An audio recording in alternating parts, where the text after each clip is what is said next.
ঈদ উল আজহাকে সামনে রেখে উত্তরবঙ্গের ঘরমুখ মানুষের জন্য স্বস্তির খবর এসেছে। সিরাজগঞ্জের হাটিকুমরুল থেকে দীর্ঘদিনের যানজট ও ভোগান্তি কমাতে হাটিকুমরুল ইন্টারচেঞ্জের বগুড়া রংপুরগামী ফ্লাইওভার লেন চালু করা হয়েছে।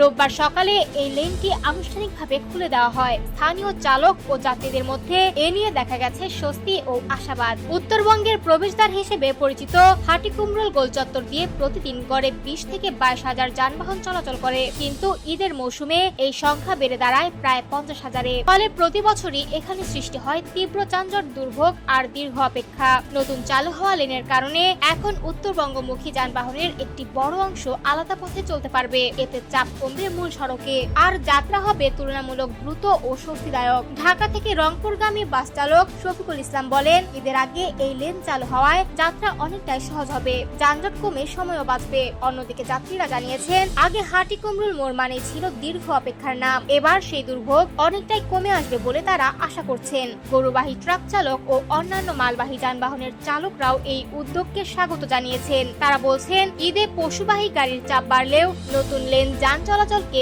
আরো দ্রুত করবে। হাইওয়ে পুলিশ জানিয়েছে, ঈদকে ঘিরে নিরাপত্তা ও যান চলাচল স্বাভাবিক রাখতে বিশেষ ব্যবস্থা নেওয়া হয়েছে। শত শত পুলিশ সদস্য মহাসড়কের দায়িত্ব পালন করছেন। প্রকল্প সংশ্লিষ্টরা জানিয়েছেন, প্রায় 738 কোটি টাকার এই ইন্টারচেঞ্জ প্রকল্পের কাজ আগামী ডিসেম্বরে সম্পন্ন হওয়ার কথা রয়েছে। তাদের আশা, পুরো প্রকল্প চালু হলে উত্তরবঙ্গের যোগাযোগ ব্যবস্থায় আসবে বড় পরিবর্তন।